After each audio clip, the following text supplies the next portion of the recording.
ऐसा है कि कोई धर्म को लेकर टिप्पणी नहीं करे, हमारी पंतप्रधान जी से यही अपेक्षा है। देखिए, ये जो आपकी राजनीति है, आपकी राजनीति वोट पाने के लिए जिस तरह से देश देख रहा है, रहा सवाल कि हमें अगर ये सवाल पूछा जाता है तो हमारा भी सवाल है, आरएसएस का मुखिया मुस्लिम बनाएंगे क्या? भारतीय जनता पार्टी का अध्यक्ष आप मुस्लिम बनाओगे क्या? यह कोई बात होती नहीं है। इस तरह की बातें करना ये गलत है और किसी को रिलीजन्स को लेकर ऐसी टिप्पणी ठीक नहीं है, ऐसा मैं मानता हूँ। एसपी के जो नेता है सरोज, उन्होंने ऐसा कहा है कि मंदिरों में शक्ति नहीं है, अगर शक्ति होती तो गजनी और गौरी भारत में कभी प्रवेश नहीं करता, राजनीति में शक्ति है।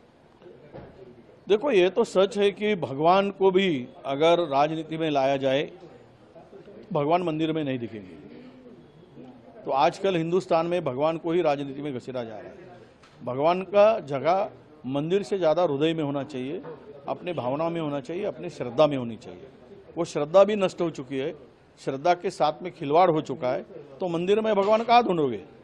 उनके साथ मंदिर भगवान को लेकर अगर राजनीति होती है तो मुझे नहीं लगता कि भगवान मंदिर में दिखेंगे। ये तो उन्होंने कहा, उसका अर्थ क्या है मैं नहीं समझता हूँ, पर एक बात स्पष्ट है कि भगवान में मंदिर में भगवान है या शक्ति नहीं है, इस बात को लेकर मैं टिप्पणी नहीं करूंगा। पर भगवान को नाम लेकर भ्रष्ट राजनीति जो हो रही, इसीलिए भगवान की ही ताकत कम करने का काम और खुद की ताकत बढ़ाने का काम ये राजनीति में दिखते हैं। कांग्रेस को मुसलमान से हमदर्दी है तो किसी मुसलमान को अपना अध्यक्ष बनाना चाहिए और चुनाव में समुदाय के लोगों को 50% टिकट देना चाहिए। कांग्रेस का इरादा कभी मुस्लिम समुदाय की भलाई का नहीं रहा, ऐसा प्रधानमंत्री ने कल कहा। नहीं, तो ये हमारा नहीं रहा तो पंतप्रधान जी ने करना चाहिए ना।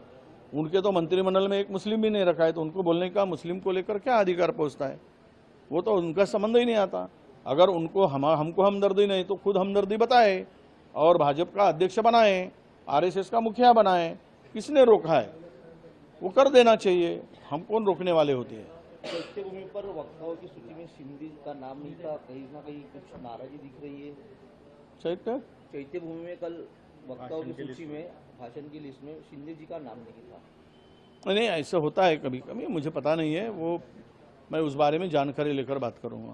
कल उन्होंने बाबा साहब को जन्म तारीख जो 14 अप्रैल 1981 बताया।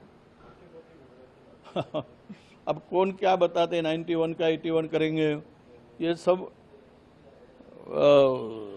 बहुत अभ्यास है तो कम ज़्यादा होता रहता है। मैं उसमें ज़्यादा कंट्रोवर्सी नहीं लेना चाहता। कल का दिन बाबा साहब, ये जिस शीतल सूर्य ने सबको शीतल छाया दिया था, उस मानव का कल जन्मदिन था। उसको लेकर कोई गलत कोई टिप्पणी करता है तो वो गलत बयानबाजी करता है या गलत तारीख बताता है, तो उसको लेकर बहुत कोई ज़्यादा ये करने की जरूरत नहीं है।